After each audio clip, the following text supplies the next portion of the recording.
আমাদের উপর যদি নারাজ থাকে, আর এই অবস্থায় যদি আমি মালিকের কাছে কিছু চাই, তাহলে মালিকের কাছে তো এটা তো না পাওয়াটাই স্বাভাবিক, তাই না?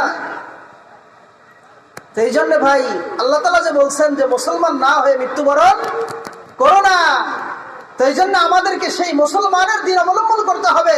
যেমন মুসলমান ছিলেন সাহাবায়ে কিরাম, যেমন মুসলমান ছিলেন তাবে তাবেঈন, যেমন মুসলমান ছিলেন আমাদের সালফে সালেহিন, আমাদের আকাবের দিনরা যেমন মুসলমান ছিলেন, সেরকম মুসলমানিত্ব আমাদেরকে গ্রহণ করতে হবে। তাই জন্য হযরতে খালিদ ইবনে ওয়ালিদ রাদিয়াল্লাহু তাআলা আনহু কত বড় একজন বীর ছিলেন। দুনিয়ার এমন কোন মানুষ নাই যে খালিদ ইবনে ওয়ালিদ রাদিয়াল্লাহু তাআলা আনহুর নাম জানে না। কোন এক যুদ্ধের সময় এই খালিদ ইবনে ওয়ালিদ রাদিয়াল্লাহু তাআলা আনহু রোম বাহিনীর সাথে যুদ্ধ করতেছেন, রোমানদের সাথে যুদ্ধ করতেছেন।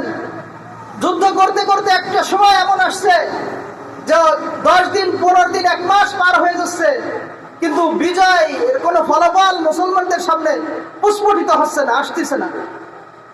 বিজয়ের কোনো ফলাফল মুসলমানের সামনে আসতেছে না। তা উনি নির্বাক হয়ে গেছেন, হতবাক হয়ে গেছেন যে আরে আমরা তো আল্লাহর জন্য জিহাদ করতেছি, আমরা তো আল্লাহর জন্যই জীবন দিতেছি, তাহলে এর পরে কেন আমাদের পক্ষে বিজয় আসতেছে না? তো ওনার কত দৃঢ়তা দিলের ভিতরে। হযরত খালিদ ইবনে ওয়ালিদ রাদিয়াল্লাহু তাআলা আনহু এরকম এক রাত্রে তিনি সবাইকে ঘুমায় দিয়েছেন, ঘুম পাড়ায় দিয়েছেন।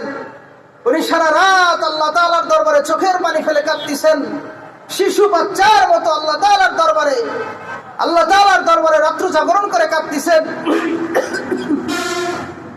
কাঁদতে কাঁদতে একটা সময় ফজর হয়ে গেছে।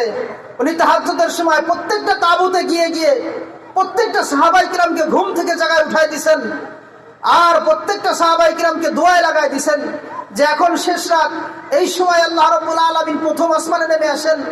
আল্লাহ তাআলা এসে আমাদেরকে ডাকতে থাকেন যে বান্দারা তোমাদের কার কি প্রয়োজন আমার কাছে চাও, আমি সেটা পূরণ করব। তোমাদের কার কি রোগ আছে, কার কি সমস্যা আছে আমার কাছে বলো, আমি এটা পূরণ করব। তোমাদের কার কি প্রবলেম আছে যেটা আমার কাছে বলো, আমি এটা পূরণ করব। তোমাদের কার কি সমস্যা আছে আমার কাছে বলো, আমি এটা সলভ করে দেবো। তখন এরকম ভাবে উনি সাহাবায়ে কিরাম প্রত্যেকটা তাঁবুতে গিয়ে সাহাবায়ে কিরামকে উঠাই দিয়েছেন, যা বলতেছেন সবাই আল্লাহ তাআলার কাছে দোয়া করো, আল্লাহ তাআলা একটা ফলাফল দিবেন।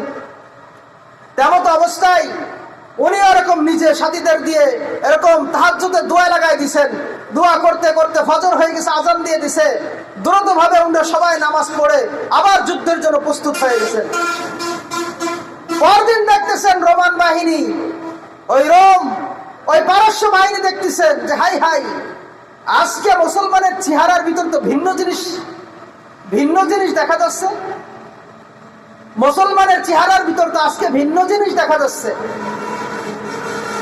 এরকম ভাবে ওদের দিলের ভিতরে একটা ভয় সৃষ্টি হয়ে গেছে। তাদের দিলের ভিতরে একটা আক্ষেপ সৃষ্টি হয়ে গেছে। কাফেরদের দিলের ভিতরে আল্লাহ তাআলা একটা ভয় ঢুকাই দিয়েছে যে আজকে প্রত্যেকটা সাহাবায়ে কিরাম, আজকে আল্লাহ রাসূলের প্রত্যেকটা সাহাবী শেষ রাতে উঠে আল্লাহ তাআলার কাছে এমন ভাবে রুনাজারি করছে,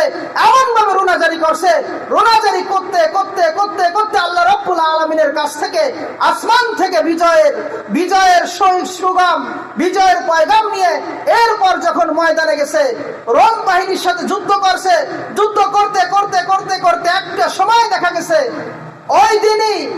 ওই দিনই যখন যুদ্ধ শুরু করছে, সন্ধ্যাবেলা বেলা ডুবার আগেই আল্লাহ রাব্বুল আলামিন মুসলমানদের হাতে বিজয় এনে দিয়েছেন। সুবহানাল্লাহ। এটা কিসের জন্য হয়েছে ভাই?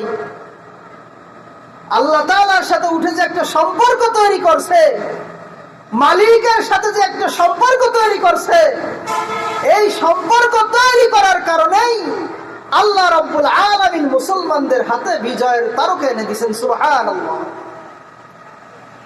এই জন্য ভাই আমাদের সম্পর্ক কার সাথে করতে হবে? মালিকের সাথে, আল্লাহ রাব্বুল আলামিনের সাথে সম্পর্ক করতে হবে। যখন মালিকের সাথে সম্পর্ক ভালো থাকবে, আল্লাহ তাআলার সাথে আমাদের সম্পর্ক ভালো থাকবে, আমাদের দিলের অবস্থা পরিবর্তন হবেন, আমাদের আকীদার অবস্থা পরিবর্তন হবেন, আমাদের আমলের অবস্থা পরিবর্তন করবেন, আর আমাদের দিল আল্লাহ তাআলার দিকে মাইল হবে। যখন আপনার আমার দিল আল্লাহ তাআলার দিকে বেশি মাইল হবে, আর আল্লাহ রাব্বুল আলামিনের রহমত আমাদের আমাদের দিকে অজস্রে আসতে তাহলে থাকবে। সুবহানাল্লাহি ওয়া বিহামদিহি। তাই জন্য মেরে মুহতারাম